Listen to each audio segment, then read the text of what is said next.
Greetings, people of Earth. Welcome back. My name is Jax, and today I think I'm the boy who's always been.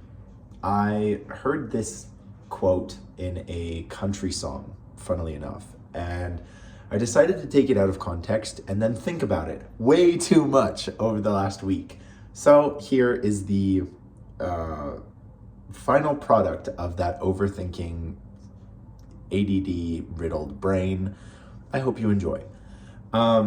This idea, like someone who's always existed, someone, we think of like immortals or people who've been here for, hundreds of years, or like our relatives that, you've known your entire life. Like if your grandparents are still alive, like they've been there the whole time. Like, what the heck? This is crazy. And they've experienced like 3 or 4 times as much life as you have experienced. And it's kind of hard to like boggle. But for me, when I think of like the quote, the boy who has always been, I think of like stability, consistency,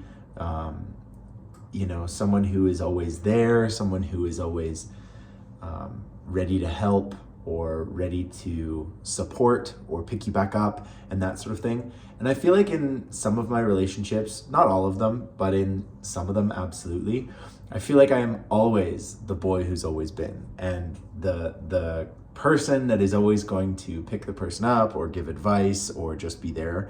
And I want to make it very clear that I'm not unhappy with that role. I'm not ungrateful, and I'm not what's the word? I'm not spiteful. I'm not angry about being the boy who's always been and being there for people no matter what. Like I kind of enjoy it. I very much enjoy, believe it or not, and it might be hard to believe, I very much enjoy not being the center spotlight person or like the main character. Any of my friends and family will attest to basically me never being the central figure.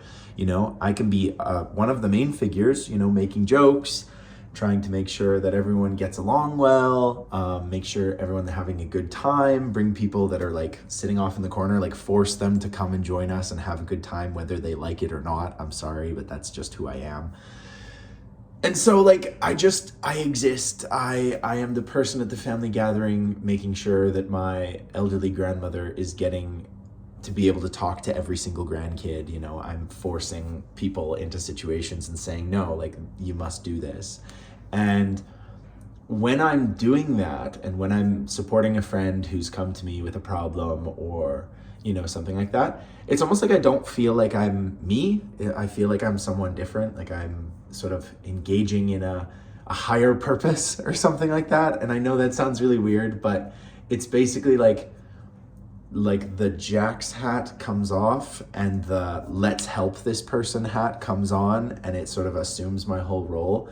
And then I feel like the boy who's always been. I feel like the person who can see the situation from the outside, and because I can see the situation from the outside, I can like help, and I can better understand what this person's going through. I typically know the situation and know what's going on. And I don't know, I really like that role. I like that job of being there for other people and supporting them when I can. And it just feels good to be there for somebody. And this whole idea of like, I have always been, I have always existed. It's like I said, it's like, it's not even me. And I know this is like some like deep psychological, like maybe you have to institutionalize me, I don't know. But it really does feel like I'm assuming this role that has probably existed in human society for millions of years, like for hundreds of thousands of years. We don't know how long Homo sapiens have existed for. It's approximate, but anyway, that's the anthropologist in me talking. But it's like I'm assuming this role that has nothing to do with me, and it just has to do with helping other people and being there and supporting them. And that role has clearly existed in human society since the beginning, and probably further back when we weren't even humans. And it's like this like ancient thing. I don't know. It's just crazy. Like you do feel like a different person when you help others, and when you are there for people, and when you have that kind of consistency. and that stability, I think something does take over, and it is like this innate sense of helping others and, you know, making sure that everything goes off smoothly. And it can be as serious as helping someone deal with like a major trauma or a loss of a loved one, a sickness, an illness, being there for a sick family member, being there for a sick kid. It can be as serious as all of that, and it can be as unserious as helping a friend who broke up with a bad boyfriend, or, you know, making sure that your grandmother gets to talk to all the grandkids at the family reunion. It can be as high stakes or low stakes as it needs to be or as it is, and yet you still feel like you have this like good feeling in you. Like it's this good energy and this good sense of, you know, this kind of thing, what I'm doing right now, has existed for thousands of years. Like, this is not new to me. This is not me being exceptional. This is just me filling this role of being there for other people and supporting them and, you know, helping everything move smoothly along. You know, I have family members who don't get along with other family members, and then, you know, I try and be there for them when we're at a family gathering, because I know tensions are high and certain people don't like other people and it's not a good situation. So I'm going to be there. I'm going to try and help. I'm going to try and smooth it. I'm going to try and make the one person avoid the other person, or vice versa, however it needs to work. But yeah, the final part of this whole quote that I like to think of myself as the boy who's always been, is, and I talked about this a little bit, but is the consistency and stability. I feel like I am fortunate in my life. I definitely didn't grow up in a completely stable situation, or being stable myself. I enjoy consistency. I enjoy routine. I'm one of these people that could eat the same thing every single day for the rest of my life and I'd be happy.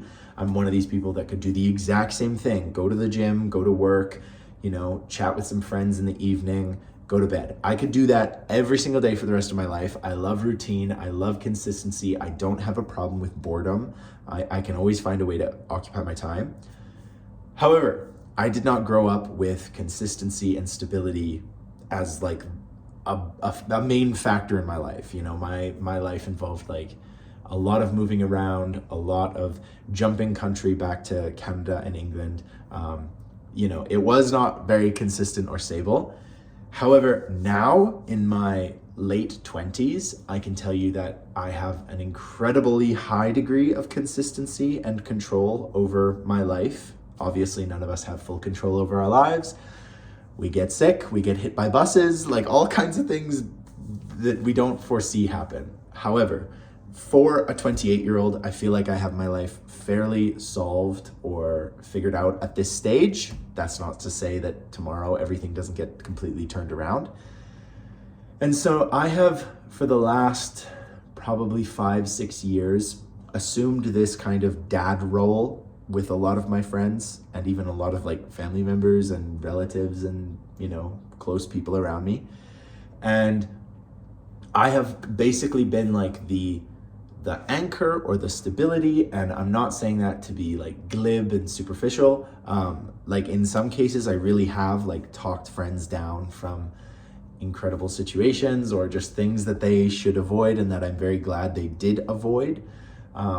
And I have very often found myself in the position of being a backboard or the stability that somebody needs to listen to or hear them out. And I like that role. I much prefer it to being the one in crisis or in chaos. My friends aren't in crisis, but when they're just like, oh my gosh, what do I do? Like, what should I do? Should I message him? I'm like, absolutely not. Do not message him. Do not engage. He is dead to you. And I very much enjoy being the stability. Like I enjoy, and not in the sense that I enjoy like the drama and like, oh, this doesn't affect me. I very much enjoy being there for other people and to like support what they are going through and what they need from me. I am always like upset that they're going through things, and I'm upset that like, man, I like hate that this is happening to you. But I'm glad that I could be there for them. And I do enjoy that I can be there for them. Like I said, I don't enjoy that they're going through these things because that's just nobody should enjoy going through these things.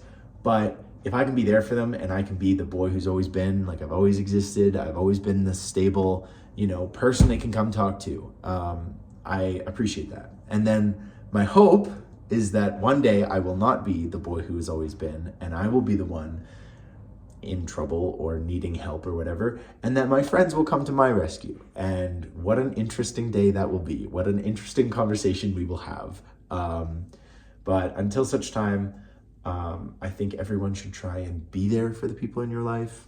That's pretty obvious. I'm not saying anything very dramatic or very mind-blowing. No hot off the presses news from me today. So that's my thoughts. I don't know. It was a song title or a lyric in a song. I thought it was cool. It got me thinking way too much, as you now know. So yeah, let me know what you think. And I hope you're having a beautiful day, month, year, millennium, epoch, era, century, decade, half decade, whatever you're having. I hope it's awesome. And as always, I will talk to you guys tomorrow.